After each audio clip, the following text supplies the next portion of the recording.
नमोऽस्त्वनन्ताय सहस्रमूर्तये सहस्रपादशिशिरोर्वहवे सहस्रनाम्ने पुरुषाय शाश्वते सहस्रकोटियुगधारिणे नमः। नमः कमलनाभाय नमस्ते जलशायिने नमस्ते केशवानन्द वासुदेव नमोस्तुते। वासनाद् वासुदेवस्य वासितं भुवनत्रयं सर्वभूताधिवासोऽसि वासुदेव नमोस्तुते। शङ्करं शङ्कराचार्यं केशवं बादरायणं सूत्रभाष्यकृतौ वन्दे भगवन्तौ पुनः पुनः।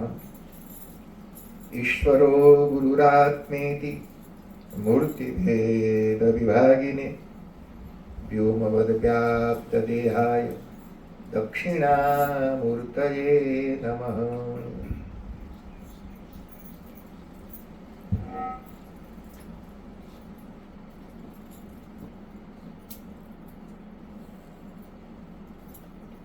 जय बोलो सत्य सनातन धर्म की जय।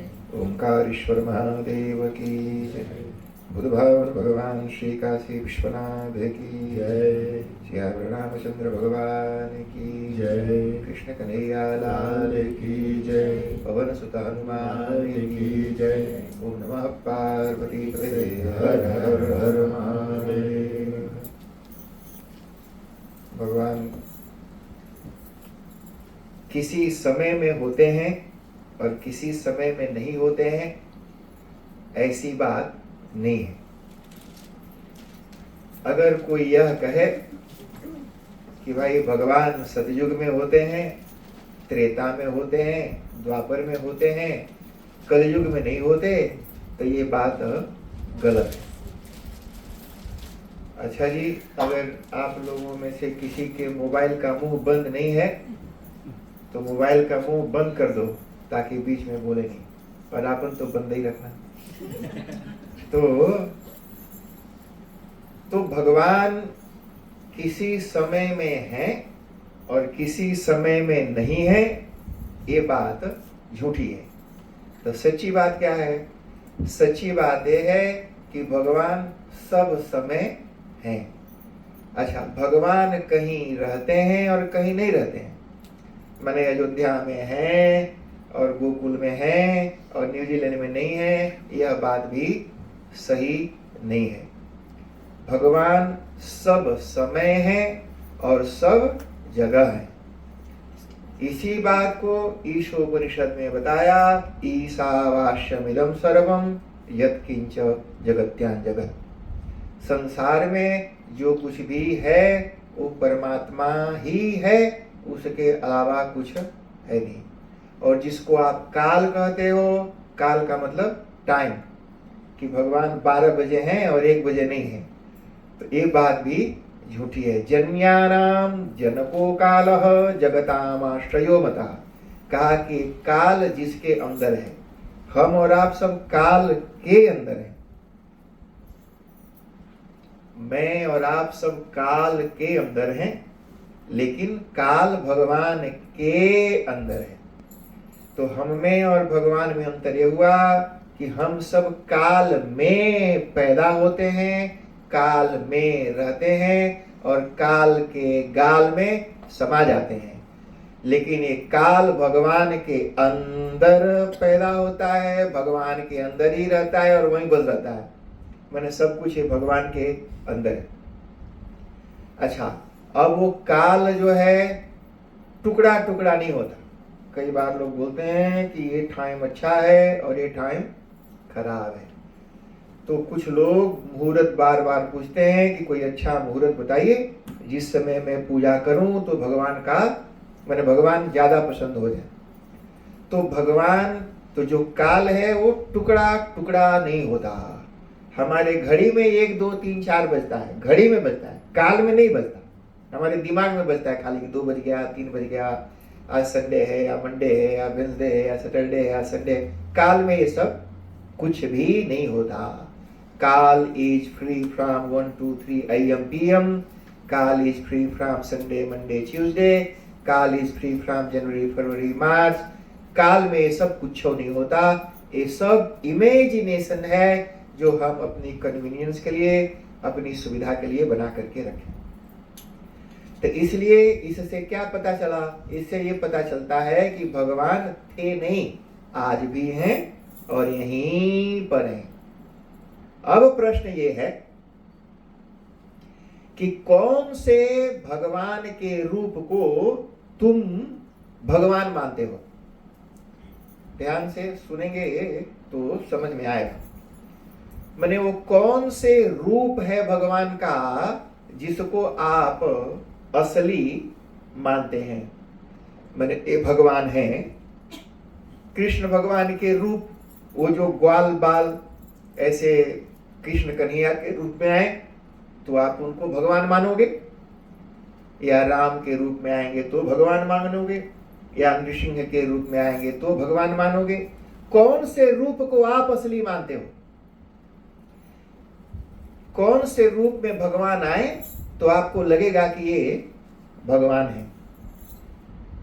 अब देखो, जैसे सोना, गोल्ड, इंडियन लोग सबसे ज्यादा गोल्ड होल्ड करते हैं। तो जो गोल्ड है वो बाली के रूप में, बाली है ना जी, कान में पहनते हैं कुंडल, बाली, कान का बाली, तो बाली गोल्ड, बाली के रूप में रहेगा तो गोल्ड है, या नाक के नथनी के रूप में रहेगा तो गोल्ड है। यही है। या हाथ के कंगन के रूप में है तो गोल्ड है, या हार के रूप में है तो गोल्ड है। कौन से रूप में हो तो आपको लगेगा कि ये गोल्ड है? अंगूठी के रूप में रहेगा तो आप उसको गोल्ड मानोगे, या कंगन के रूप में रहेगा तो गोल्ड मानोगे, या नथनी के रूप में रहेगा तो गोल्ड मानोगे, या हार के रूप में रहेगा तो गोल्ड मानोगे, या ब्रासलेट के रूप में रहेगा तो गोल्ड। कौन से रूप में रहे तो आपको लगेगा कि ये गोल्ड है? तो कहा कि देख, ये सारे जो रूप हैं ये तो बदलते रहते हैं। जो कान का बाली है उसको जलाई गला करके नाक के नथनी बना देंगे, पर सोना तो फिर भी रहेगा। कान के बाली के टूटने, जलने, गलने से और नथनी बनने से गोल्ड के ऊपर कुछ फर्क नहीं पड़ेगा। गोल्ड बाली था तो भी है, जला गला के नथनी बना दिया तो भी है, और 50 नथनी को गला करके हार बना दिया तो भी है, और 25 हार को गला करके बड़े बड़े कंगन बना दिया तो भी गोल्ड है। तो जिसको गोल्ड की पहचान है वो नथनी, बाली, कंगन, हार को देख के कंफ्यूज नहीं होता। उसी तरह से जो परमात्मा तत्व है, जो मसाला है परमात्मा के अंदर, जो परमात्मा तत्व, उसकी पहचान जिसको है वो कृष्ण राम को देख करके कंफ्यूज नहीं होता। तो जो मसाला हार में है, कंगन में है, बाली में है, वह मसाला गोल्ड है और वैल्यू गोल्ड का है। उसी तरह से वो जो परमात्मा है कृष्ण के रूप में भी है और चींटी के रूप में भी है और कुत्ता बिल्ली के रूप में भी है।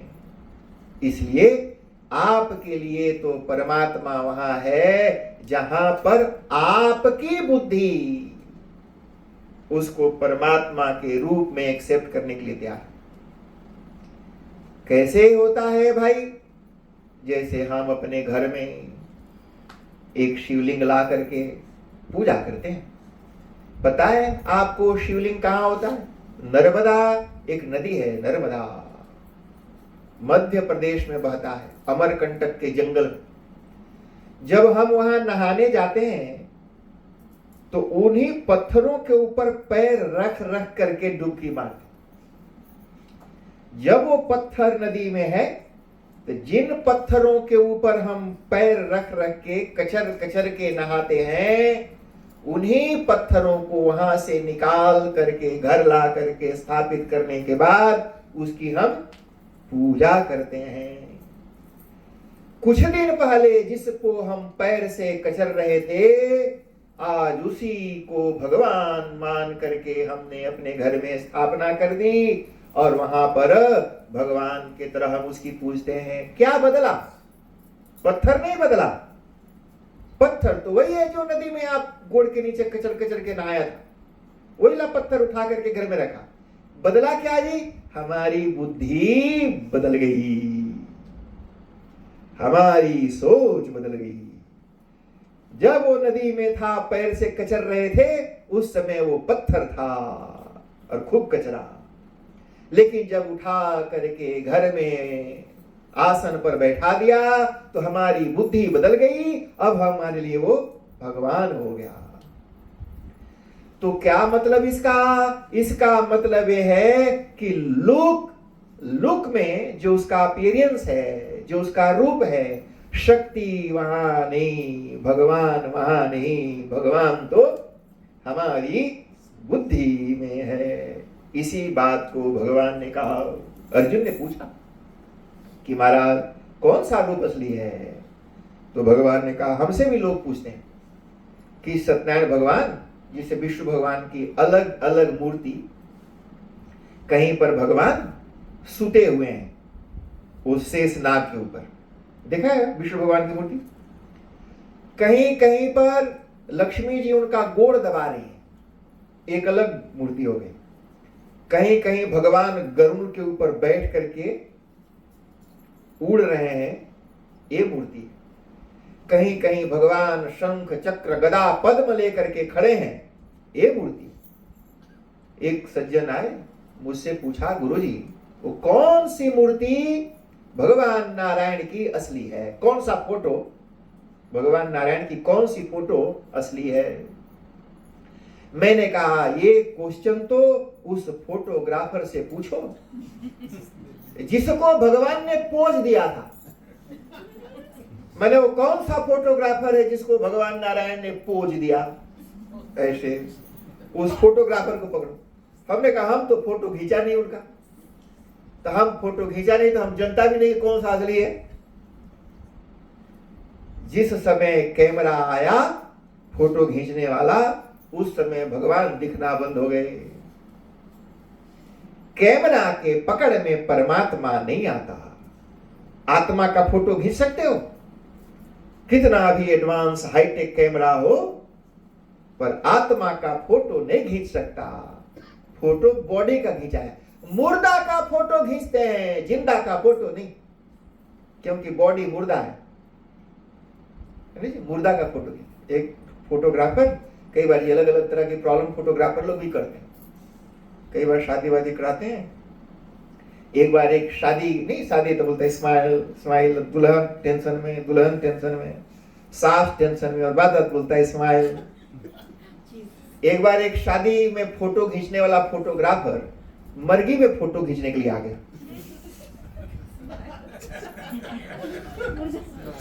और वो मुर्दा का फोटो खींचा तो बोलता है स्माइल। हमने कहा, स्माइल करेगा तो तू भाग जाएगा कैमरा लेके हाथ में। तो मुर्दा का फोटो खींचाता है जी, जिंदा का फोटो, आत्मा का फोटो नहीं खींच सकते।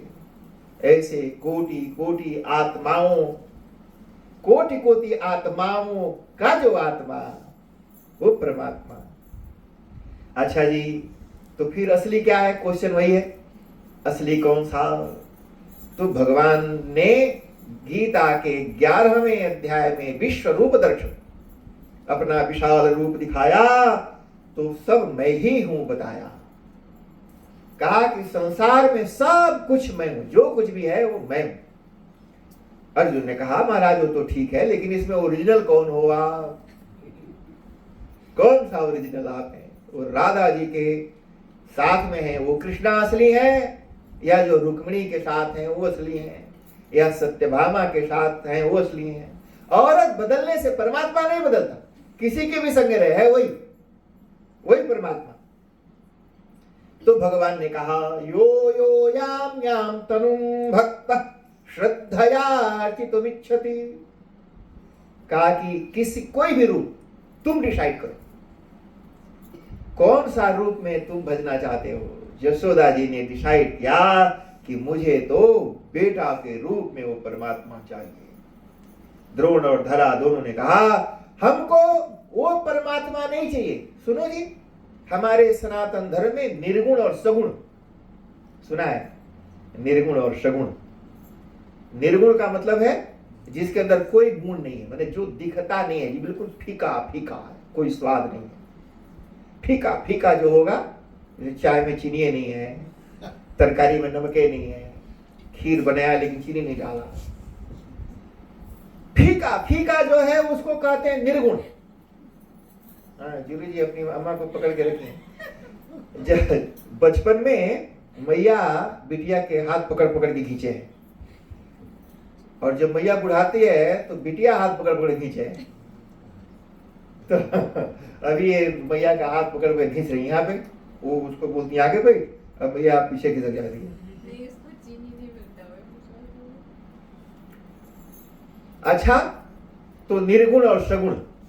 निर्गुण का मतलब है निर्गतः गुणः यस्मात्, जिसके अंदर कोई रंग नहीं है, कोई रूप नहीं है, कोई स्वाद नहीं है, कोई कलर, कुछ है ये नहीं, बस है, कुछ है नहीं बस है, क्या है पता नहीं, वो कहते हैं निर्गुण।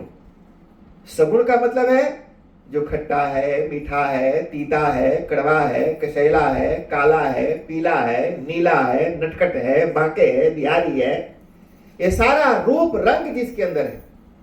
द्रोण और धरा ने कहा हमको ऐसा भगवान चाहिए जिसको हम छू सकते हो, जिसको हम फील कर सकते हो, जिसको हम गले लगा सकते हो, जिसको खिला सकते हो, जिसको खिला सकते हो, खिलाना और खिलाना।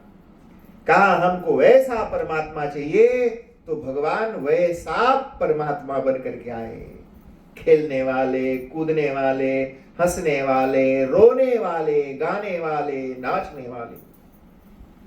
एक कृष्ण कन्हैया जिसके इशारे पर जमराज भी नाचता है, वो कन्हैया गोपियों के इशारे पर नाचते हैं। गोपियां कहती हैं नाच, तेरा नाच के दिखा तो तुमको बटर देंगे। वो नाचते हैं जी, खूब नाचते हैं। बोला नहीं अच्छा से नहीं नाचा, और नाचो। वो नाचते हैं जी।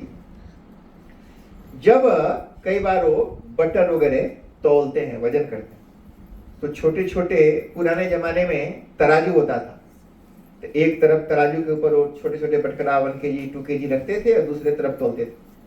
तो ½ किलो 200 ग्राम का वो बटखरा कहीं दूर पड़ा था, तो गोपी कहती थी कि उठा के लाओ। भगवान जाते थे तो करते थे, उठ नहीं रहा। कई लड़के ऐसे करते हैं जी। एक बार एक माँ ने अपने बेटा को बोला कि वहां बाहर से तुलसी पत्ता तोड़ के ला दे, शायद आर्यन तो नहीं था। तो बेटा ने कहा हाँ हाँ। भैया ने कहा अच्छा जानता है ना तुलसी क्या है? बोला हाँ हाँ जानता है, जबर जबर पत्ता वही ना, ऐसे केला के पत्ता के रकम, अभी जा करके ले आता। भैया ने कहा बस बैठ तू यहीं पर। तो कई बच्चे ऐसे होते हैं जी, उनको बोलो कि तुलसी पत्ता लाओ, तो मैया को बोल देगा हाँ केला के पत्ता रकम जो होता है अभी जाके लाता।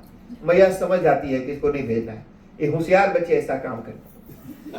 तो जो कृष्ण भगवान है ½ किलो का वजन उठाते हुए करते हैं, गोपियों को लगता है बड़ा सुकुमार है। अरे जो अपनी छोटी उंगली पर गोवर्धन को टांग लेता है, गोवर्धन पहाड़ को अपनी छोटी उंगली पर उठा लेने वाला, ½ किलो उठाते समय करता है, उठा नहीं पा रहा।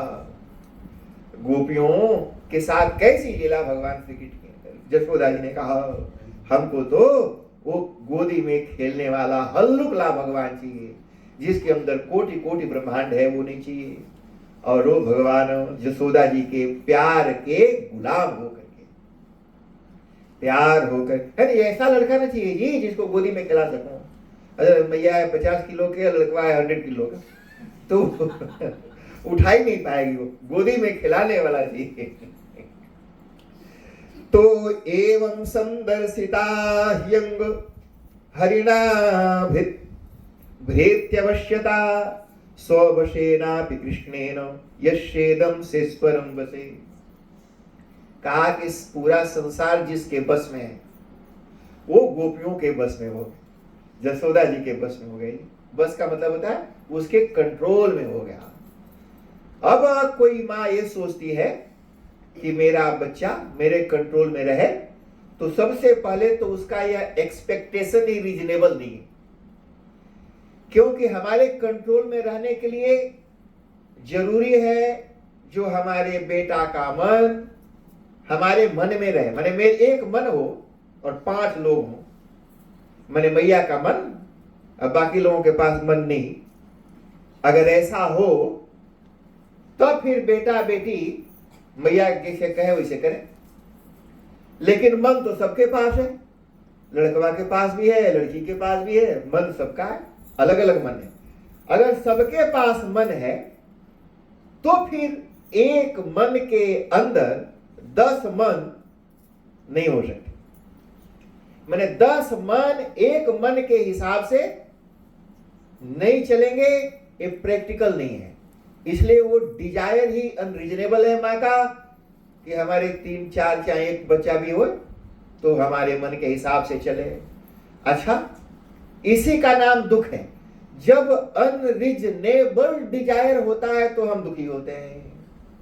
जैसे सबको पता है कि पत्थर में से तेल नहीं निकलता, निकलता नहीं थे पत्थर में से, पत्थर से तेल नहीं निकलता, लेकिन किसी को डिजायर हो जा, भले ही दुनिया पत्थर से तेल न निकाल पाती हो, लेकिन मैं तो निकालूंगा। और वो पत्थर डाल करके पेरता रहे जूस निकालने के लिए, तेल निकालने के लिए, तो फिर तो वो रोएगा ना जी, क्योंकि वो चाहता है निकले, निकलेगा कुछ हो नहीं।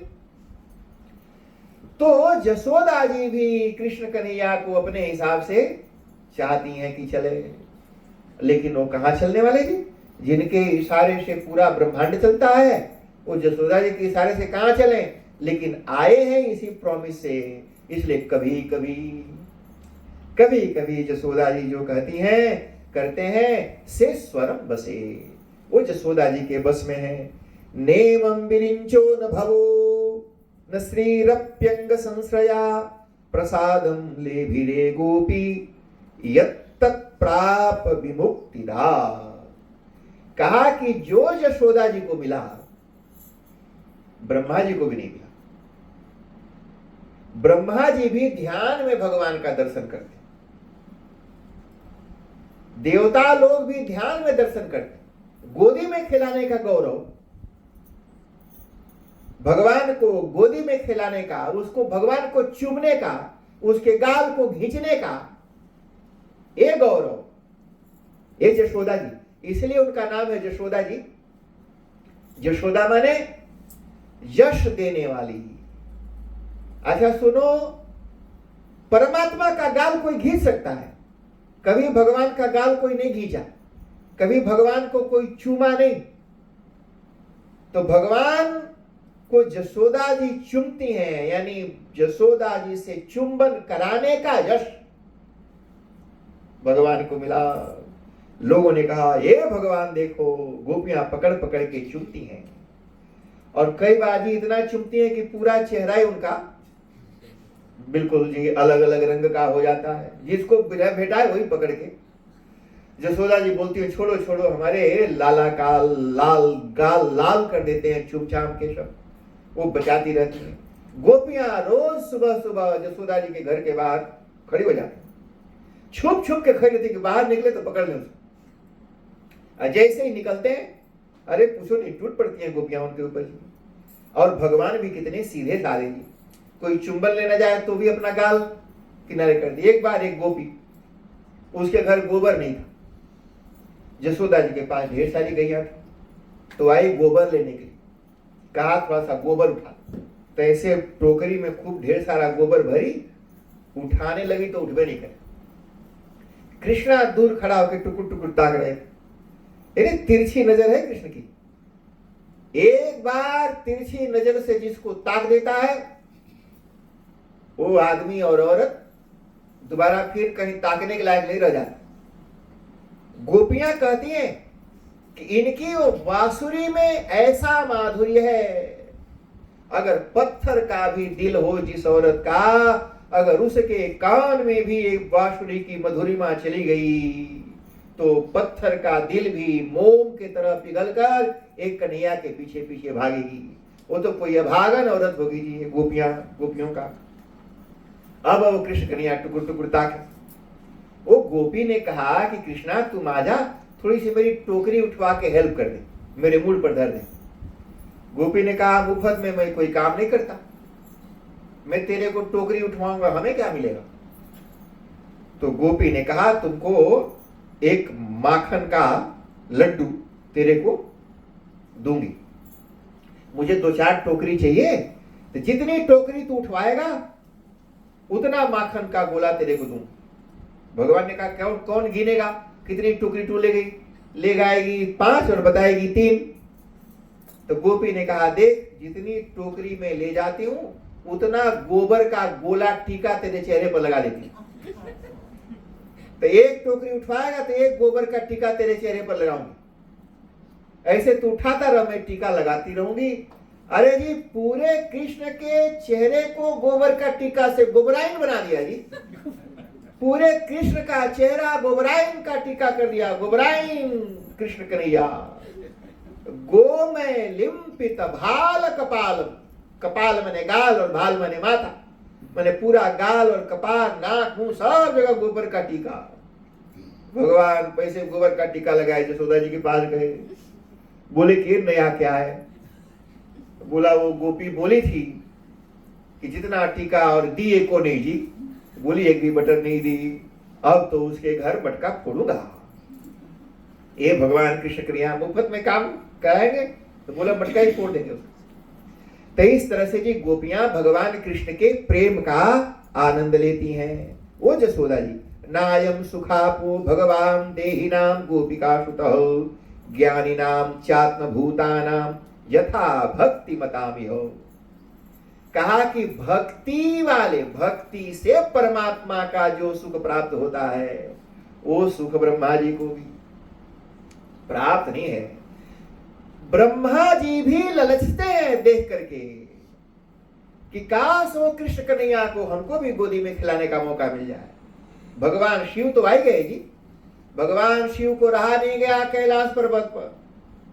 वो पार्वती जी को बोले कि तुम थोड़ी देर यहाँ अकेले ही रहो, मैं थोड़ा घूम के आता हूं तीर्थ यात्रा करने। कहा वहां गोकुल में तीर्थ यात्रा कर। कहा वहां क्या है। कहा कि वहां पर तो तीनों लोकों के अधिपति साक्षात आनंद कंद श्री गोविंद पधारे, थोड़ा दर्शन करके आता। भगवान शिव आ गए जी, दर्शन क्या करने जी। कहा कि जिस परमात्मा को हम ध्यान में देखते हैं थोड़ा सा उसको छूने छाने का मौका मिलेगा। ये भगवान इतने खूबसूरत हैं जी, इतने खूबसूरत हैं भगवान श्री कृष्ण कि एक एक रोम रोम उनका सुंदर। अधरम मधुरम, उनके होठ मधुर हैं। ये तो नॉर्मल है भाई, होठ मधुर हो जाए, किसी के आंख मधुर हो, कान मधुर हो, हाथ मधुर हो, जो कपड़ा पहना हो वो मधुर हो, लेकिन किसी कोई छांट कर दे, खूब भर पेट खा के और छांट कर दे टक टक टक, और वो छांट भी मधुर हो, ये वमिताम मधुरम, ऐसे थूक दे भगवान तो उनका थूक भी मधुर है। ये परमात्मा है, ये भगवान कृष्ण। मतलब कोई भी चीज भगवान कृष्ण में ऐसी नहीं है जो मधुर ना हो। इतना सुंदर रूप भगवान श्री कृष्ण का जो भी देखता है दीवाना हो जाता। भगवान शिव आए, दर्शन करके जाऊंगा। वो भभूत पोते सांप लपेटे त्रिशूल और डमरू लेकर के जसोदा जी बोली कि ऐसे भूत की तरह दिखने वाला इसके पास में लाला को ले आऊंगी तो हमारा लल्ला डर जाए। शिव भगवान ने अंदर अंदर बोला कि देखो यहां दरवाजे पर धरना दूंगा मैं। धरना जानते हैं, धरना प्रदर्शन, जैसे वो नहीं कोविड के टाइम में कुछ लोग न्यूजीलैंड पार्लियामेंट के बाहर अपना टेंट वेंट टांग के कैंपिंग कर रहे थे जी, प्रोटेस्ट। धरना मैंने प्रोटेस्ट करूंगा। भगवान शिव ने कहा कि प्रोटेस्ट करूंगा, जब तक दर्शन नहीं कराएगी नहीं जाऊं। भगवान बड़े जोर से चिल्लाए। भगवान की योग माया फुल टाइम मासी बन करके जसोदा जी के घरे में रहती थी। योग माया भगवान के चारों तरफ प्रोटेक्ट करती हुई वहीं रहती थी। योग माया ने जाकर के जसोदा जी से कहा, अरे जसोदे, हमेशा बोलती है ना तेरे लाला को नजर लग गया, वो देखो नजर उतारने वाला आया है कैलाश से चलकर। वैसे पूरे गोकुल के लोगों का नजर भगवान उतारते, कृष्ण का नहीं। मतलब गोपियों को जसोदा जी मिलने नहीं देती और लोग अपनी बहू बेटी को घर से बाहर जाने नहीं देते। कौन जाने देगा जी अपनी जवान लड़की को किसी लड़के के पास, तो जाने नहीं देते हैं। तो गोपियां कहती हैं कि मेरा पेट पिरा रहा है, भूत चढ़ गया है, मूड पिराए, बहाना जी। और वो कृष्ण कन्हैया जादू वाला है, मंत्र वाला, वो मंत्र फूंकता है तो पेट का पीड़ा ठीक हो जाता है, भूत भाग जाता है। तब गोपियां झाड़ फूंक कराने के बहाने कृष्ण कन्हैया से मिलने आती है कि बोली भूत चढ़ गया, नजर लग गया। और भगवान उसको अकेले में ले जाते हैं और उसको कान में कफल्लम कफल्लम कफल्लम मंत्र है जी उनका, मैंने कुछ बोल देते हैं और वो गोपियां, मैंने उनको तो मिलने होता है, मिलजुल के प्रसन्न हो जाती है। एक दिन एक बुढ़िया आ गई मिलने के लिए और भगवान कृष्ण के पास, बोले कि हमारा भी पेट पिराए, लगता है कोई भूत चढ़ गया। भगवान को लगा कोई गोपी आई है, बाहर देखे बूढ़ी अम्मा आई, बोला कि हमारा मंत्र बूढ़ियों पर काम नहीं करता है। ये भगवान कृष्ण कन्हैया रोज रोज कुछ ना कुछ लीला करके जितने भी लोग वहां पर हैं सबको आनंद देते हैं।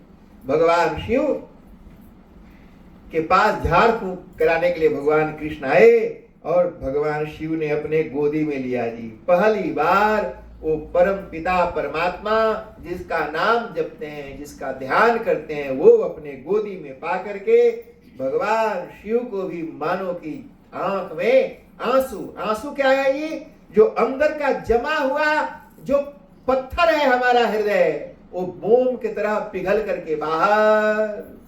रोना भी अच्छी चीज है जी, रोना चाहिए। कई बार लोग बोलते हैं रोते नहीं है, बड़ा बहादुर है, बड़ा डरपोक है जो नहीं रोता। तो इसलिए रोना मतलब अंदर का जो जमा है ना जी, बर्फ पत्थर की तरह वो पिघल करके। कहा भगवान के लिए कभी रोया, बेटी के लिए रोते हैं जो मैया को बप्पा को छोड़ के आज नहीं तो कल भाग जाएगी। लड़का के लिए रोएगा, जो आएगी पतोहिया तो लड़का को लेके जाएगी। हमारे एक सज्जन है, किसी से 4 उनके बच्चे, 2 लड़के 2 लड़की, और बूढ़ा बूढ़ी दोनों अकेले रहते हैं। एक दिन हमसे मिले, बोले गुरुजी बेटों को पतोह उड़ा ले गई और बेटियों को दामाद उड़ा ले गए और हम दोनों वहीं खड़े हैं जहां से शुरू किए थे, अकेले।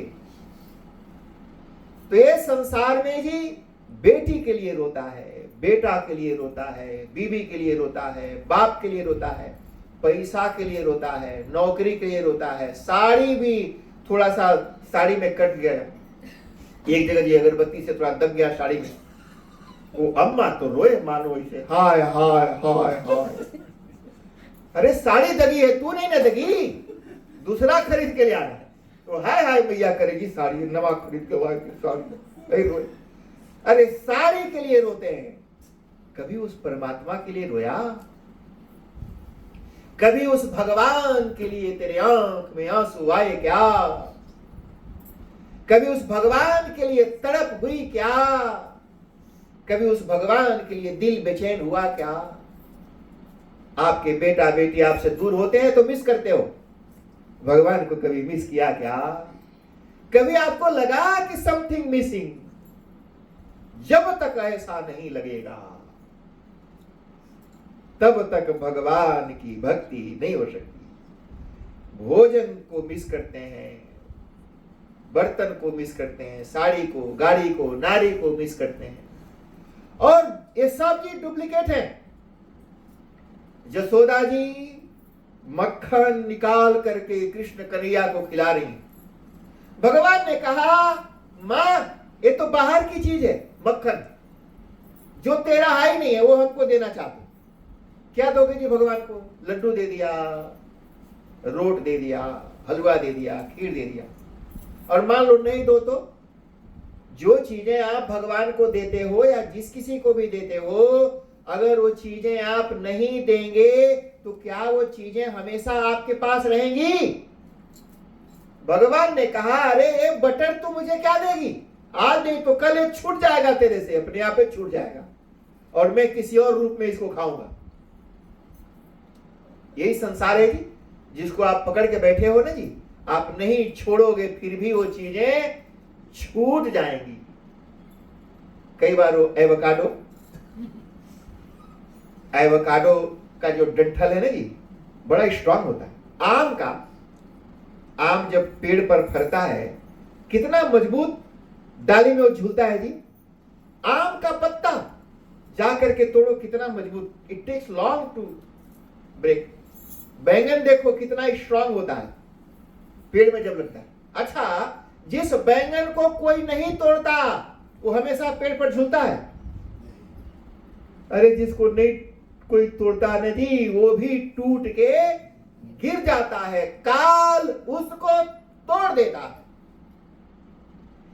जिस आम को कोई नहीं तोड़ता वो आम भी टूट के गिर जाता है, जिस एवोकाडो को कोई नहीं तोड़ता वो भी टूट के गिर जाता है। ऐसी कौन सी चीज है जो तुम नहीं दोगे तो तुम्हारे पास वो रहेगी? भगवान ने कहा नहीं भी देगा तो भी वो चीजें हमारी, आज नहीं तो कल मिलेगा, वो तो हमारा है, मैं किसी और रूप में बैठ के खाऊंगा। लेकिन वो चीज जो तेरा है और तू दे सकता है, वो तू दे नहीं रही है।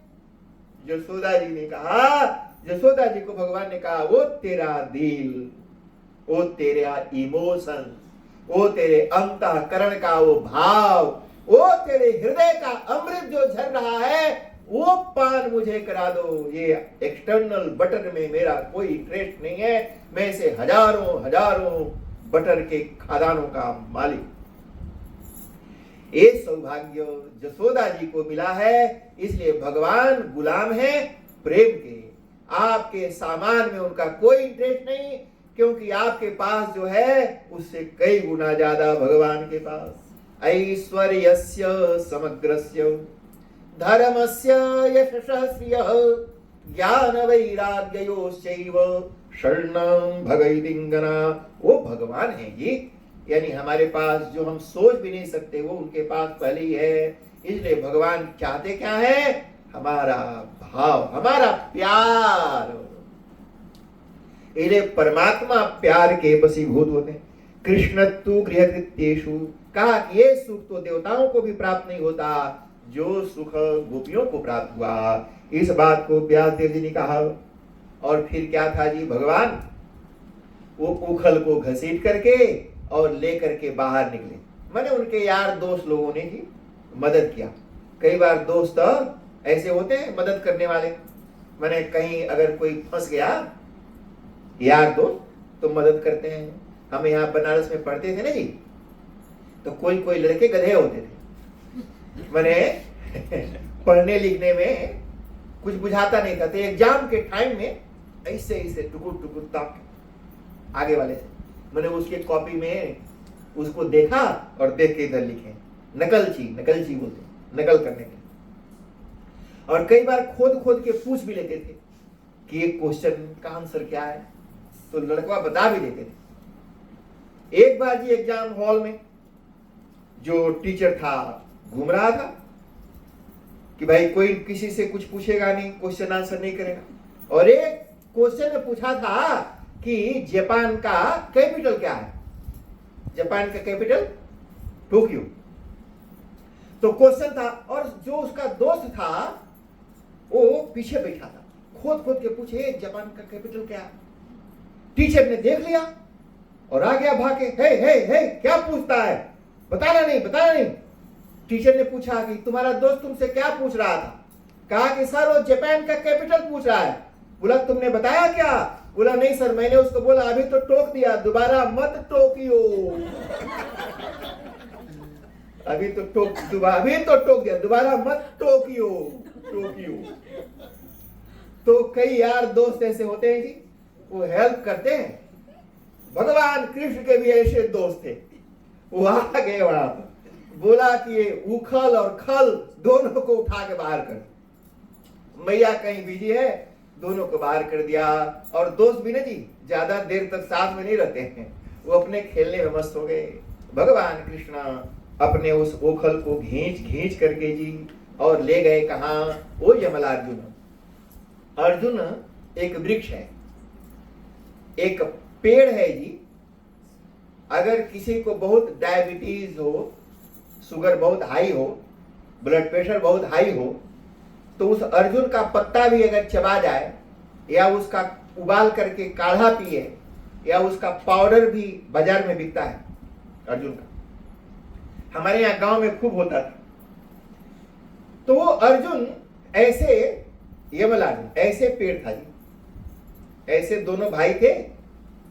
कल जैसे मैंने बताया था, वारुणी मदिराम पीत्वा, दारू पी के पार्टी कर रहे थे स्विमिंग पूल में, और नारद जी आए। पुराने जमाने में भी लोग पी पाके पीने के बाद थोड़े बुझाता है वो कहाँ आएगा, एक बार दो पिए कर आपस में बात कर रहे थे। बोले कि हम लोग इतना दारू पीता है, मरेगा तो कहाँ जाएगा। एक ने पी के दूसरे वाले से पूछा, इतना दारू पीता मरेगा तो कहाँ जाएगा। उसके दोस्त ने कहा, देख भाई जहां जाना है तू जाना। बोला तू, बोला मैं तो पीने के बाद कहीं नहीं जा सकता।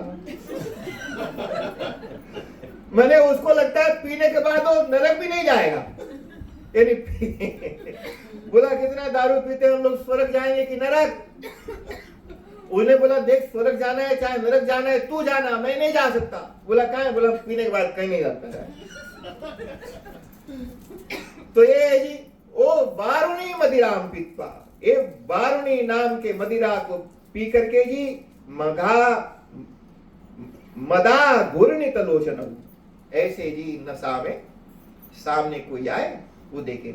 नियम ये है कि आप बड़े होंगे तो अपने घर में होंगे, लेकिन कोई साधु महात्मा आए और अगर आप बैठे हो तो उठ के खड़ा होना चाहिए जी, उनके आदर में उठ के खड़ा होना चाहिए। अगर नहीं उठेंगे तो वो भले ही कुछ ना आपको बोलते हो, लेकिन उनके अंदर बैठा हुआ वो परमात्मा, वो आपको फिर कुछ ऐसे हालात करेगा कि चाह करके भी उठने के लायक नहीं रह जाओ।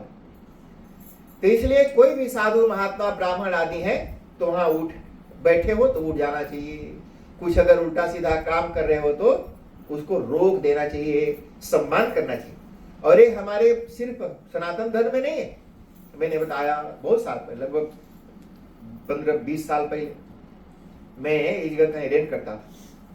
2 यूनिट था जी, तो सामने वाले पहला वाला यूनिट में वो रहते थे ड्रग्स पीने वाले, वो गैंग वाले लोग, और दूसरे वाले में मैं रहता।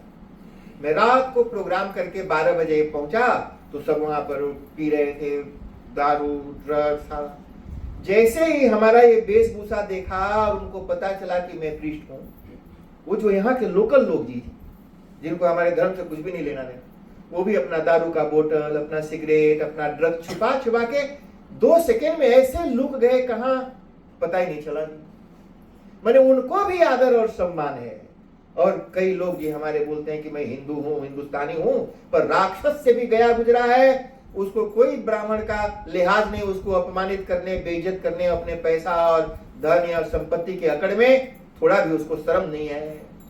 तो ऐसे व्यक्ति को कहा कि वो ब्राह्मण नहीं कुछ करेंगे, वो परमात्मा, क्योंकि भगवान ने कहा हरे स्तनु, कहा कि हमारे शरीर हैं, कहा कि वो ब्राह्मण ही हैं जो भगवान के मैसेज को, भगवान को घर घर ले जा करके गाते हैं, पहुंचाते हैं। कहा कि ये तो हमारा काम करते हैं, इसलिए इनको मैं लुक आफ्टर करता हूं। नारद जी को देख करके जी वो दोनों अपने धन, कुबेर, सारे खजानों का मालिक हो कुबेर, कितना पैसा होगा सोचो। यहाँ तो थोड़ा सा कुछ भेटाया जाए तो आदमी बौरा जाता है।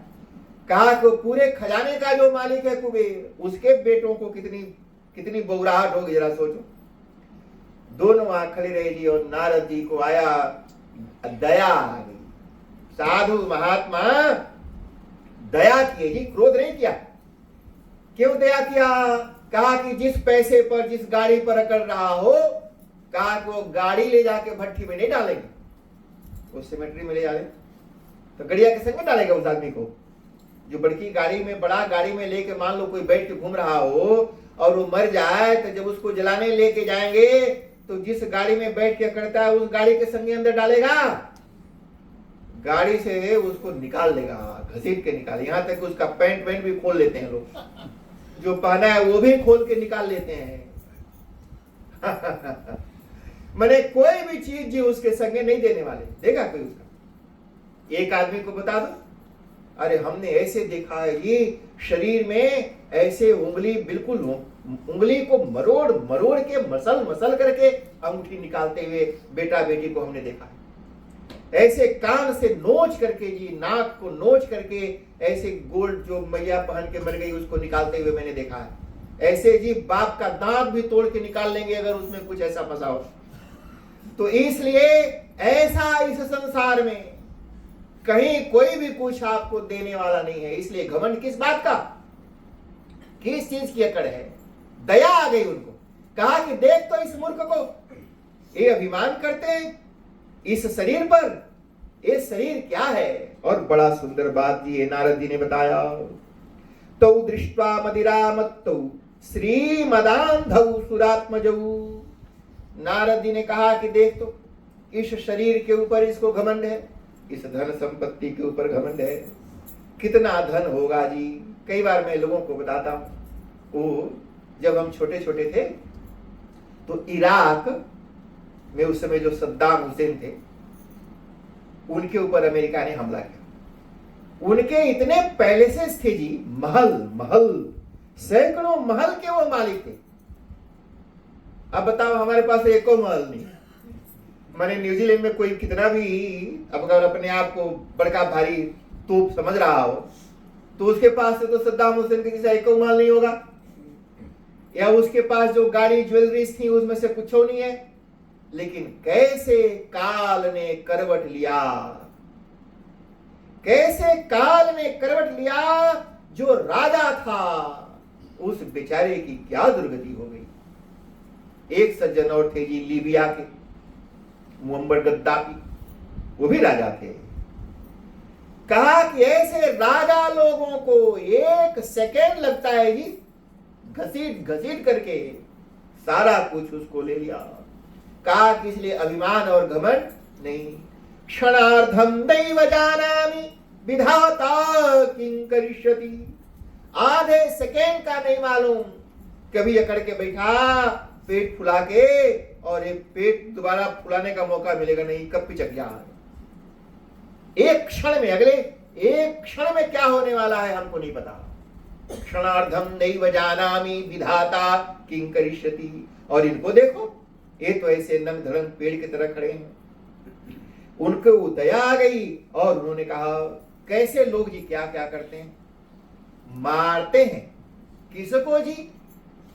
कहा कि मुर्गा को मारता है, सूअर को मारता है, अलग अलग जीव जंतुओं को मारता है। किसके लिए जी? इस शरीर के लिए।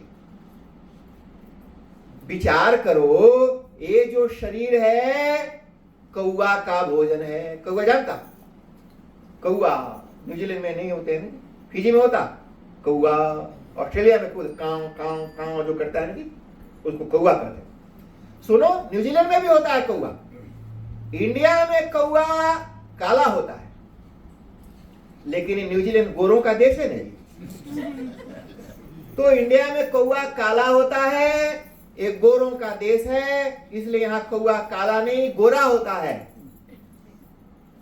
इंडिया में उसको कौआ कहते हैं, लेकिन ये तो कीवी कंट्री है, यहां के नाम भी बदलता है जी, लुक भी बदलता है, नाम भी बदलता है। काव काव करता है तो पता चलता है कि कौआ है। तो उसका नाम बदल गया, आधा व्हाइट आधा ब्लैक, और कौआ होके हो गया मैकपा। तो वो मैकपा यहाँ जानता है कौआ है वो, अरे उसी के खानदान का है, उसी का मामा काका नाना फूफा मौसा है वो। तो कहा कि उसी तरह से जी काव काव काव काव काव काव, कहा कि वो कौआ वो कुत्ता, वो गिद्ध, वो चिल्हा टुकुर टुकुर ताक रहे हैं आप सबके ऊपर, हम सबको ताक रहे हैं।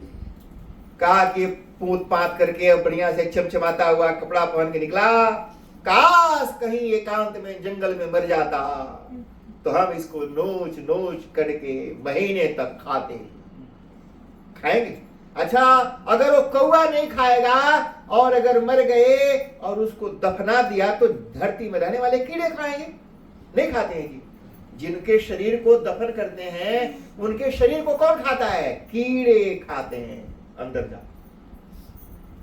तो कहा कि इस शरीर को कीड़े खाते हैं, गिद्ध खाते हैं, कौवे खाते हैं, कहीं बाहर मर जाए तो कुत्ते नोच के खा जाएंगे। तो कुत्ते, चील, कौवों के भोजन का ये शरीर है, भोजन है उनका। और इस शरीर के लिए तुम दूसरों को इंसल्ट करते हो, बेइज्जत करते हो, अपमानित करते हो, जो आज नहीं तो कल कीड़े मकोड़े खा जाएंगे। इस शरीर के लिए तूने कितनों का दिल दुखाया। ऐसे पापी लोग कैसे तड़प करके दुखी होकर के जीवन बिताएंगे और मरेंगे? इसका वर्णन बड़ा विस्तार से शास्त्रों में, ग्रंथों में किया। कहा हन्यन्ते पशवो यत्र निर्दयैर्जितात्मभिः मन्यमानैरिमं देह मजरा मृत्यु नश्वरम। कहा कि शरीर को उनको परमानेंट समझ रखते हैं। कहा कि शरीर है जिसे बिल्कुल अजर है, अमर है, बूढ़ा नहीं होगा, बीमार नहीं होगा। अरे एक बीमारी लगेगी ये सारा शरीर हवा हवाई कचरा बन के रह जाएगा जी। गाड़ी तो रहेगी, चलाने के लायक नहीं रहेगा। तो इसलिए ऐसे शरीर के लिए पाप करते हो। देव संगीतमप्यन्ते कृमि बिट भस्म संगीतम भूत ध्रुव तत्कृते स्वार्थम किंग वेद निरयोयतः। और फिर कहा कि शरीर जिसको मैं बोलते हो, किसका है? मां बेटा को बोलती है मेरा बेटा है। अब जो बेटा जो है, वो बेटा का जो शरीर है, बेटा, उसका मालकिन कौन है जी? मां है या बेटा है? जिसे मान लो ये लड़का है, ये बोले कि मेरा शरीर है, मैया बोले कि नहीं मैंने पैदा किया, ये मेरा है, मैंने पैदा किया, मेरा है। बोला कि पैदा भले तूने किया लेकिन ये मेरा है। बाप बोलेगा कि बीज तो हमने बोया इसलिए मेरा है। अब वो किसका है? मां का है कि बाप का है? बाद में एक औरत आती है और सास को बोलती है सन्नाटा मार, सास को बोलती है सन्नाटा मार के चुप बैठे, मेरा है। ओ पतोया जी, वो पत्नी, पत्नी का मतलब जानते हैं? जो पड़ी रहे और तनी रहे। पत्नी, पत्नी प मैंने पड़ी रहे और तनी मैंने तनी रहे। वो तो पत्नी आती है जी और उस सास को बोलती है सन्नाटा मार के साइड हो जा, ये मेरा है। आखिर वो किसका है जी? वो जो शरीर है। अच्छा, कोई हायर करता है, I will pay you $2000 every week, और मेरे शरीर का मालिक वो बन जाता है। आप सब कहीं ना कहीं नौकरी तो करते हो ना जी। तो जिसके यहां नौकरी करते हो, आप का शरीर तो पैसे का है, जिसने खरीद लिया इसको। Money is using your body, your life, your happiness, आपकी जवानी, पूरी जवानी हमारी डॉलर ने खरीद लिया, बेच दिया हमने। कुछ डॉलर बतौरते बतौरते हम जवानी बेच करके डॉलर बुढ़ापा खरीद लिया। जवानी बेच के बुढ़ापा खरीदा, डॉलर। तो शरीर का मालिक कौन हुआ जी? वो पैसा, एम्प्लॉयर। वो एम्प्लॉयर मालिक हो गया, हमारे बॉडी को नचा रहा है, हम नाच रहे हैं। 8 घंटा नाचा, 10 घंटे नाचा, वो डॉलर मालिक। कहा कि ये बॉडी वास्तव में कौन मालिक है भाई? जरा सोच तो। भैया मालिक है कि बाप मालिक है कि तू मालिक है, या जिसने तेरे को हायर कर रखा है वो मालिक है? देह किमन्नदातुहु। अच्छा, ये बॉडी बना कैसे जी? ए शॉपिंग मॉल से खाना सप्लाई किया ना जी, वो बर्गर खाया, पिज्जा खाया, वो पिज्जा हट वाले आ जाएंगे, बर्गर वाले आ जाएंगे, बोलेंगे देखिए बॉडी बनाने का फूड तो हमने सप्लाई किया, हमारे दुकान का माल खा खा करके बॉडी बनाया, इसलिए हम also share holder in it. दुकान वाला बोलेगा कि मेरा भी शेयर है। कौन मालिक है? ये बात ही देहा किमन्न दातुः स्वम निषेक्तुर्मातुरेव च मातुः पितुर्वा बलिनः क्रेतुरग्ने शुनोपि वा। या फिर उन कीड़े मकोड़ों का, कुत्तों का, चिल कौओं का है जो इसको आज नहीं तो कल नोच नोच के खाएंगे। कहा किस शरीर के ऊपर गुमान करते हो? उस पैसा के ऊपर गुमान करते हो?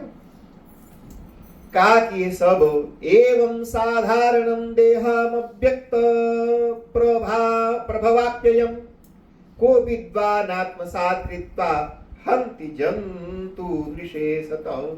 कहा कि ये शरीर को जो चिल कौओं का भोजन बन जाने वाला है, कहा कि ऐसे शरीर के लिए, ऐसे धन के लिए जो तू नहीं भी छोड़ता है वो छूट जाएगा। जैसे कोई बोले कि ये लो मैं तेरे को देता हूं, अरे तू क्या देगा?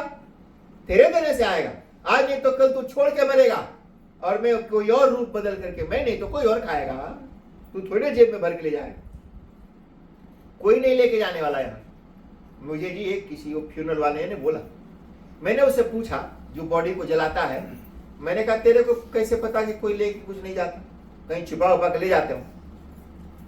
उसने बोला नहीं गुरुजी कोई कुछ नहीं ले जाता। हमने कहा कुछ गोल्ड वोल्ड, कई लोगों के बोन में गोल्ड है, किसी के दांत में गोल्ड है, वो तो ले जाता होगा। बोला नहीं ले जाता। हमने कहा कैसे? बोला उसको जरने के बाद दूसरे दिन राखी को हम बाहर निकालते हैं और मेटल डिटेक्टर ले जा करके डिटेक्ट करते हैं किसी के बोन में, हड्डी वड्डी में कई बार वो लगता है ना कि कुछ लोहा हुआ या कुछ ऐसे उसे।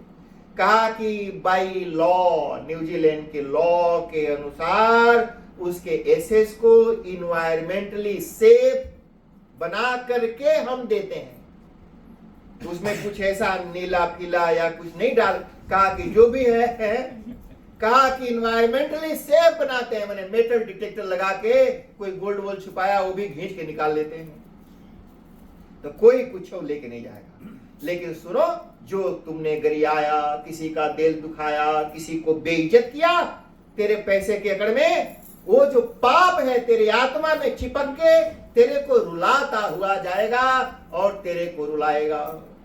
कहा कि जो छूट जाने वाला है उसके लिए, जो चिपक के बैठे रहने वाला है उससे डरो। यथा कंटक विद्वांगो जंतोर्ने क्षतितां व्यथां जीवसाभ्यं गतो लिंगैर नौ तथा विद्ध कंटकः। इस तरह से जी वहां पर जो दोनों जमलार्जुन थे, दोनों के बीच में भगवान श्री कृष्ण पहुंच गए और जा करके जी ऐसे इधर से अपना शरीर उधर निकाल दिया और झटका मारा। एक झटका मारा जी, वो पेड़ तर तर तर तर तर तर करके गिरा। अच्छा, वो बिल्कुल तड़तड़ा के गिरा तो बड़ा जोर का आवाज हुआ। तो भगवान श्री कृष्ण ने योग माया को कहा कि देखो इसके अंदर से दो मेरे भगत निकलेंगे और हमको उनसे बातचीत करनी है, और ऐसे तड़तड़ करके आवाज होगी तो सब अगल बगल के लोग इकट्ठे हो जाएंगे कि पेड़ गिर गया, कन्हैया चपाई गया, तो हम तो बातचीत नहीं कर पाएंगे। इसलिए जो पेड़ तड़तड़ा करके गिरने की जो आवाज है उसको थोड़ा सा पॉज कर दो। कई बार आप मूवी देखते हैं, गोली निकली, ऐसे गोली निकली और जाकर के किसी को लगी, पर आवाज सुनाई पड़ता है थोड़ी देर के बाद, तो जैसे वो साउंड पॉज हो जाता है, जैसे बंदूक की गोली। अच्छा, ये मूवी वाले भी देखो, जिसे बंदूक की गोली निकलती है और वो गोली आ रही है और वो देख रहा है आदमी कि अभी आ रही है, बहुत दूर है। इतना टाइम लगता है जी गोली को बंदूक से आदमी के पास जाने के लिए, लेकिन वो देखता है आ रहा है। कई बार जी पूजा पाठ में नहीं जी, कई बार कोई आदमी उसको बोला चंदन लगाए तो ऐसे उठाएगा, धीरे से हाथ लाएगा कटोरी में, वैसे जैसे गोली बंदूक की जाती है वैसे बिल्कुल स्लो मोशन में। मैंने कई लोग ने इतना धीरे धीरे करते हैं, यहां से लगा मैंने कोई मूवी के बंदूक की गोली, अरे झट से उठाओ लगाओ। कई बार किसी को बोला चाउर फूल, चढ़ावे तो 25 दफे खबड़ेगा उसको। अरे पहले ही खबड़ कर रख भाई, जब चढ़ाना बोले तो चढ़ाओ, जब चढ़ाना बोले तो खबड़ना शुरू करता है। इरिटेटिंग है जी, वो इरिटेटिंग है। उसमें क्या खबड़ना, खबड़ खबड़ के पहले रख, जब बोले तो उसको सीधे शुरू कर। तो इस तरह से जी अब वहां पर भगवान ने योग माया को बोला इस साउंड को होल्ड करो, तो योग माया ने साउंड को होल्ड कर लिया और दोनों के बीच में बड़ी अच्छी बातचीत हुई जी। साधु नाम समचित्तानाम मुकुंद चरणैषिणाम उपेक्षै किम धनस्तंभै रसद्भी रसदाश्रयी। कहा कि साधु महात्माओं की उपेक्षा करने वाला, उनको अपमानित करने वाला संसार में कभी सुखी नहीं हो सकता, बेचैन रहेगा।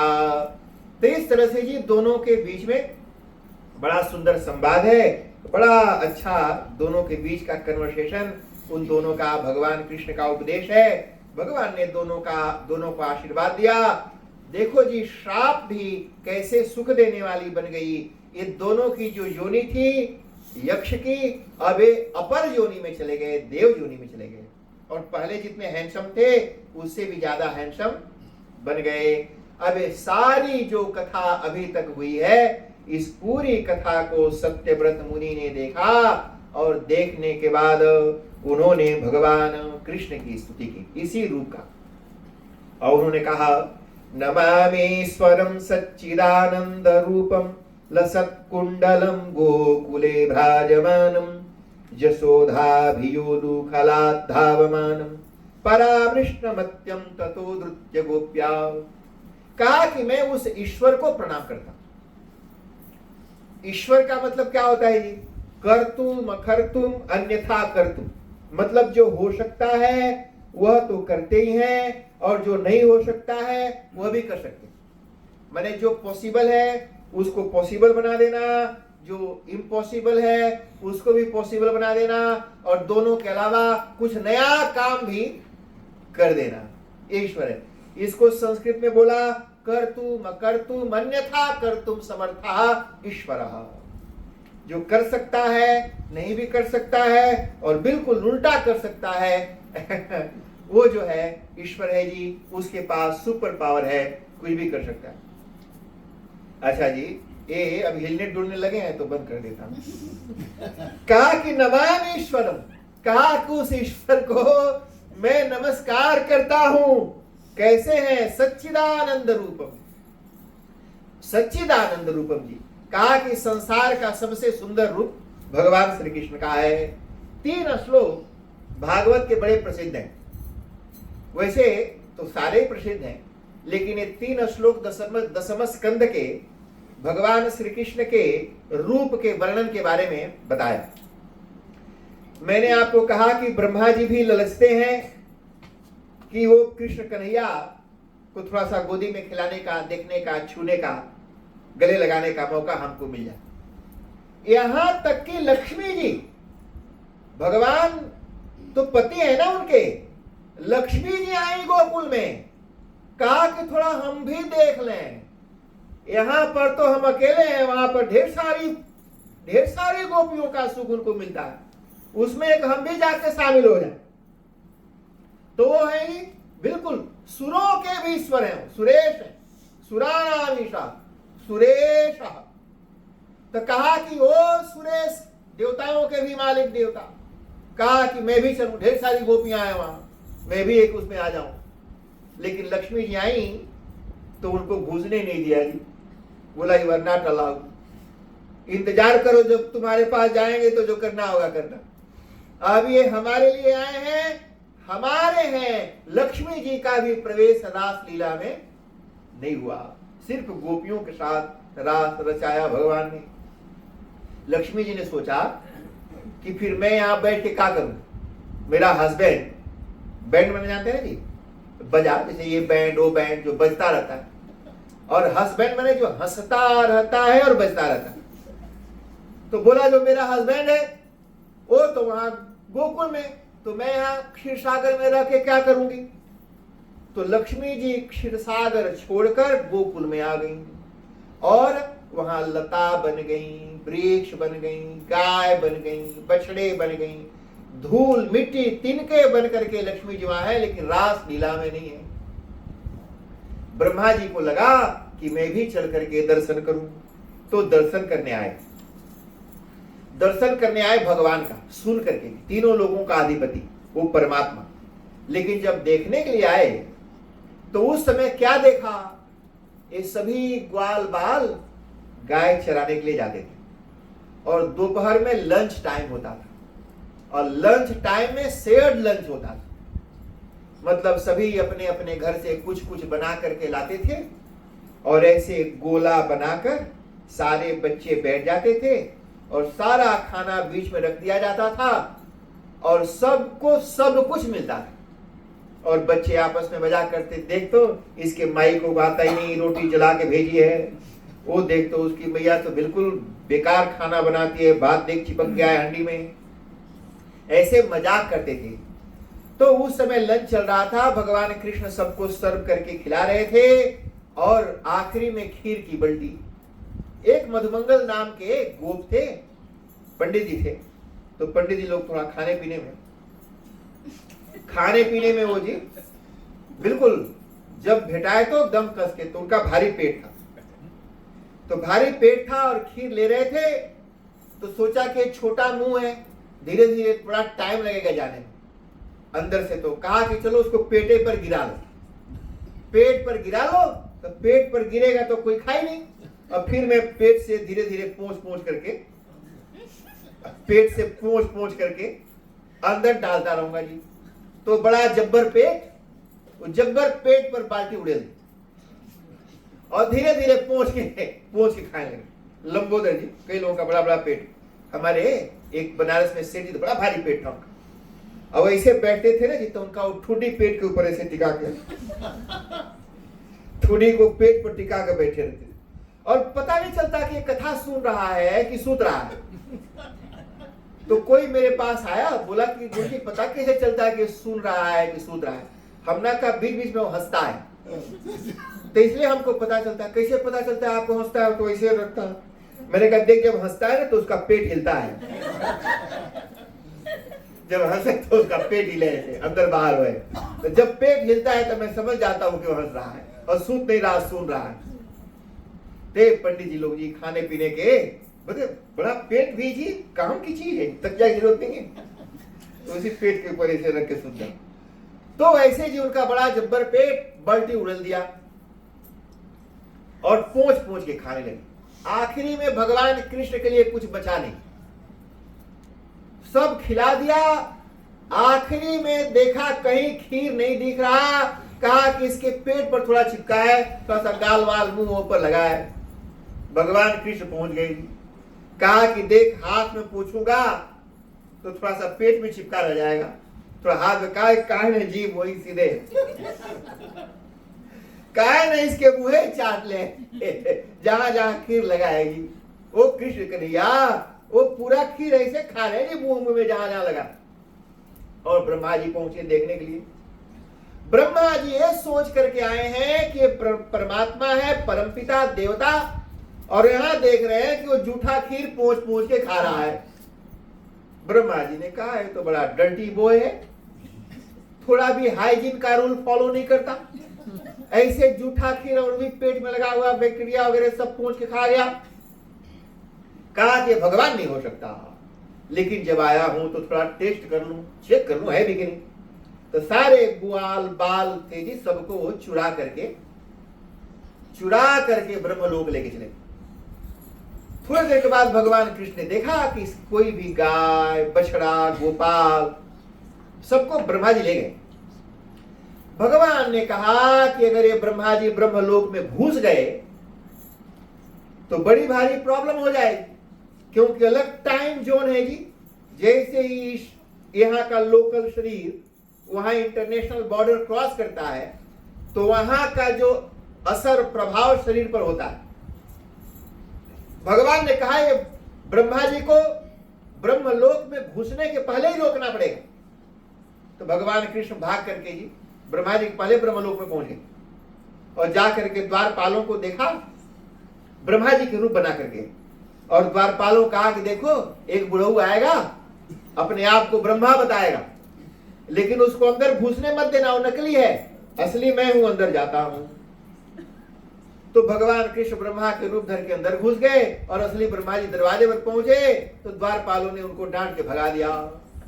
ब्रह्मा जी ने सोचा कि ये चमत्कार कौन कर सकता है, तो वापिस वहां से लेकर के आए जी। अच्छा, ब्रह्मा जी गए और उल्टे पांव आ गए और इतने ही देर में धरती पर 1 साल बीत गया। 1 साल, ये नहीं वहां का, यहाँ का टाइम जोन में इतना 1 साल लग गया, ऐसे गए और आए, यहाँ 1 साल का समय बीत गया। जब ब्रह्मा जी आए तो क्या देखा जी, जितने ग्वाल बाल चुरा के ले गए थे सब जस के तस यहाँ पड़े। और ब्रह्मा जी ने भगवान कृष्ण को देखा और देख करके भगवान के सुंदर रूप का वर्णन किया। स्तुति कीजिए, ये ब्रह्मा जी की स्तुति है श्रीमद् भागवत के 10वें स्कंद के 14वें अध्याय का पहला श्लोक है। नौमीढ्यते भ्रवपुषे तडिदंबराय गुंजावतंस परिपिच्छल सन्मुखाय वन्यस्रजे कवलवेत्र विषाण वेणु लक्ष्मण श्रिये मृदुपदे पशुपांगजायो। ब्रह्मा जी ने भगवान श्री कृष्ण के सुंदर रूप को देखा और बोला नौमीढ्य, कहा कि मैं आपको प्रणाम करता हूं, इतना सुंदर रूप मैंने पहले कहीं भी नहीं देखा। मैं ब्रह्मा सृष्टि को बनाने वाला, लेकिन इतना सुंदर तो मैंने किसी को बनाया नहीं, यानी ये मेरी बनाई हुई रचना नहीं है, क्योंकि मैंने इतना सुंदर किसी को नहीं बनाया। नौमीढ्यते ब्रवपुषे तडिदंबराय, भगवान कैसे हैं जी, जैसे बादलों का जो कलर है ना जी, ऐसे बादलों के कलर जैसे भगवान का कलर है। और जैसे बादलों के बीच में बिजली चमकती है, तो कैसे वो बादल और बिजली दोनों का रंग, कहा कि बादलों के जैसा भगवान के शरीर का कलर और बिजली के चमक जैसी उनका कपड़ा, पीला पीला कपड़ा। तो भगवान कृष्ण के शरीर पर वो पीतांबरी ऐसी लग रही है जैसे बादलों के बीच में बिजली कड़क रही हो। इस रूप को ब्रह्मा जी ने देखा। गुंजावतंस परिपिच्छल सन्मुखाय, और सिर पर मोर का पांख जी धारण किए हुए। एक बार भगवान कृष्ण बांसुरी बजा रहे थे, अकेले में पेड़ के नीचे बैठ के बांसुरी बजा रहे थे। एक मोर आके नाचने लगा, कहा कि देख तो इतनी सुंदर बांसुरी बज रही है, इसको अप्रिशिएट करना चाहिए। नाचने लगा मोर, खूब झूम झूम के नाचा, इतना नाचा कि उसके पांख टूट करके जमीन पर गिर गए और वो मोर बेहोश होकर गिर गया। भगवान ने जब बांसुरी बजाना बंद किया तो देखा कि मोर धाराशायी पड़ा है और पांख टूट के गिरा है। भगवान ने कहा इस मोर ने मेरे म्यूजिक को सुन करके एक गिफ्ट उपहार हमको दिया है। इस मोर के पास मुझे देने के लिए पांख ही है, इस पांख को ही मैं अपना उपहार, गिफ्ट, पुरस्कार समझ के रख लेता हूं। और उसको लेकर के भगवान ने अपने सिर पर धारण किया, यानी प्रेम से टूटा हुआ पांख भी मिला, भगवान ने अपने सिर पर धारण किया। और भगवान कहते हैं पत्रम पुष्पम फलम तोयम यो मे भक्त्या प्रयच्छति, कहा कि पत्ता तोड़ के देगा प्यार से, उसको भी मैं जी पत्ता को भी बुलबुल्ला समझ कर खाऊंगा। ए परमात्मा नौमीढ्यते ब्रवपुषे तडिदंबराय गुंजावतंस परिपिच्छल सन्मुखायो, और ऐसे पेड़ के पत्तों को तोड़ तोड़ करके अपना श्रृंगार किए हुए हैं। वन्यस्रजे कवलवेत्र विषाण वेणु, कहा कि एक सिंह जी टूट गया, सिंह गाय का, भैंस का, उस सिंह को ऐसे खोस के रखते हैं और हाथ में वो विषाण वेणु, कवर जानते हैं, अरे दाल भात का कौर, जैसे ऐसे भात में दाल और तरकारी लपेट के ऐसे उठा के खाते ना जी, उसको कौर कर। कई बार कोई काम थोड़ा सा हार्ड जॉब हो और भैया बोले अपने लड़का को कि ये काम कर दे, तो लड़का भैया को बोलता है दाल भात का कौन है? दाल भात का कौन है कि झट से जाके कर देगा? चुपे भाई, बहुत हार्ड जॉब है। तो दाल भात का कौन, इसी को संस्कृत में कहते हैं कौल। तो ऐसे एक हाथ में भात और दही लपेट के भगवान लिए खाने के लिए। वन्यस्रजे कवल वेत्र विषाण वेणु, कहा कि सींग और एक में वेणु और एक में छड़ी और एक ऐसे, तो छड़ी और बेत खोस के रखे हैं और बांसुरी और हाथ में कवल। ये रूप भगवान का ब्रह्मा जी ने देखा और मोहित हो गए, क्षमा मांगने गए जी, टू से सॉरी। ब्रह्मा जी स्तुति कर रहे हैं, भगवान देखबे नहीं किए, उनको तकबे नहीं करे, didn't notice at all. Brahma ji को लगा कि शायद चीन नहीं रहे, हमको पहचान नहीं रहे, कंफ्यूजन हो गया। कहा कि चार मुंह है चारों बगल, तो शायद नीला मुंह नहीं पहचान रहे, उधर वाला मुंह पहचानेंगे। तो ब्रह्मा जी ऐसे लोट लोट करके अपना चारों मुंह घुमाए घुमाए के भगवान को दिखाए, अब तो चीन है। भगवान बोले no, I don't want to look at you. तुमने मेरे प्रिय भक्तों को मुझसे दूर किया, मेरे और भक्तों के बीच में बिछोह पैदा किया, तूने विघ्न डाला, मेरी भक्ति में खलल डाला, तेरी शक्ल नहीं देखूंगा। ब्रह्मा जी अपना रोल होकर के ऐसे मुड़ घुमाए घुमाए करके स्तुति गाते रहे और भगवान तकबे नहीं किए उनके। भगवान भक्ता नाम ते भक्ता ते में तीव प्रिया मताः, भगवान को अपने भक्त इतने प्रिय हैं जी। तो इस तरह से जी वो भगवान है। कहा कि भक्ति करना चाहते हो तो पहले भगवान से प्यार करो, और प्यार करने के लिए पहले अपना मानो, क्योंकि हम जब तक जिसको अपना नहीं मानते उससे प्यार नहीं होता। प्यार होता ही है जब मैं किसी को मेरा मानूंगा, जब मेरा नहीं मानूंगा तो प्यार नहीं होगा। तो हमारे जो ये वैष्णव संप्रदाय के जो साधु लोग हैं वो भगवान को अपना मानते हैं और रो रो करके, अई दीन दयाद्रनाथ हे मथुरानाथ कदावलोक्यसे हृदयं त्वदलोकातरं दयित भ्राम्यति किं करोम्यहं। हे प्रभु, हे कृष्ण कन्हैया, इस संसार में मैं कितना दुखी हो रहा हूं। जिन जिन को मैंने मेरा माना वो सब मुझे दुख दे रहे हैं। एक नाम बताओ जिसको तुम तेरा मानते हो और वो तुम्हें दुखी नहीं करता। एक रिलेशन तो बता दो, बीवी दुखी नहीं करती, या हस्बैंड दुखी नहीं करता, या बच्चों को मेरा मेरा माना बच्चे दुखी नहीं करते, मामा काका फूफा मौसा मौसी नाना नानी, एक तो बता जिसको तूने तेरा माना और वो तेरे को दुखी नहीं करता, दुख नहीं देता।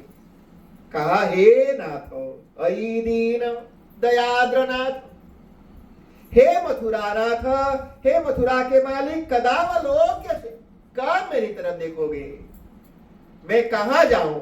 कदावलोकयसे हृदयं त्वदलोकातरं दयिता, हे प्रभु, इस जिनको मैंने मेरा माना वो तो सब मुझे दुख दे रहे हैं। अब मैं तुम्हें छोड़कर किसके तरफ ताकूं, किसको देखूं, कौन है जो मेरा ये दुख दूर करेगा। ए दयित भ्राम्यति, क्यों मुझे भटका रहे हो, क्यों मुझे रुला रहे हो। हे प्रभु, आप मेरे हो, मैं आपका, रक्षा करो हे देव, हे दयित, हे भुवनैक बंधो, हे हमारे भाग्य के विधाता, हे मेरे भाग्य, आप मेरे भाग्य हैं, आप ही मेरे भाग्य हो।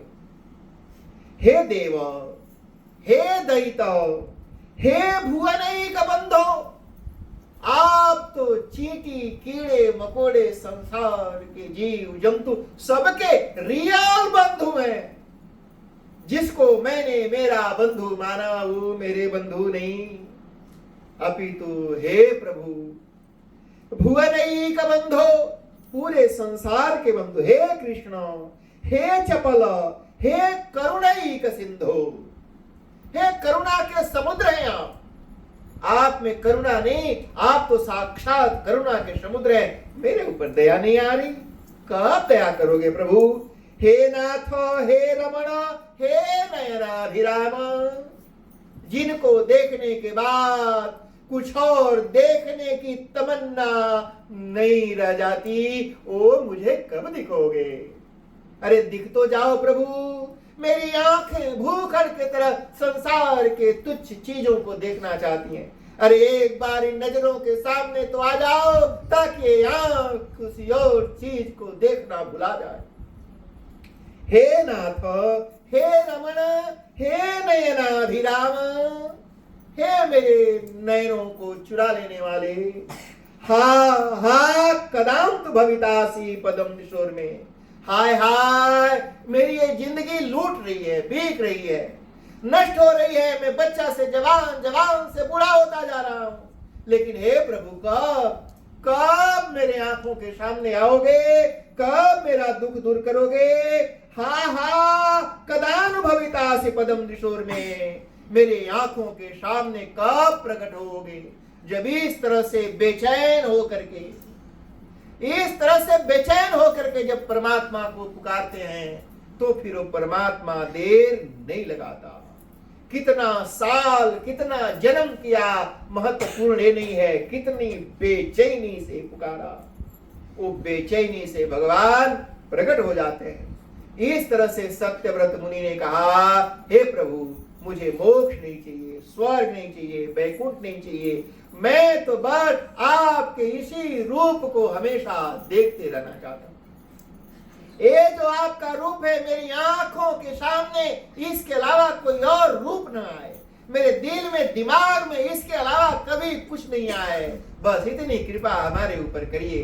क्योंकि अगर ये रूप दिखता रहा तो मैं संसार के किसी भी दुख की कोई परवाह नहीं, ये रूप ही आनंद है, यही आनंद है, हे आनंद, आनंद ब्रह्मणो रूप, कहा कि ये ब्रह्म का रूप है। लेकिन जैसे जन्मजात अंधे को दिन के उजाले में भी सूरज नहीं दिखाई पड़ता, ऐसे ही जिसके हृदय भक्ति से भरा नहीं, उसको सामने खड़ा हो परमात्मा भी नजर नहीं आता। हे प्रभु मैं पहचानता हूं, अपना ये रूप ही परमानेंट मेरे दिल और दिमाग में कर दो।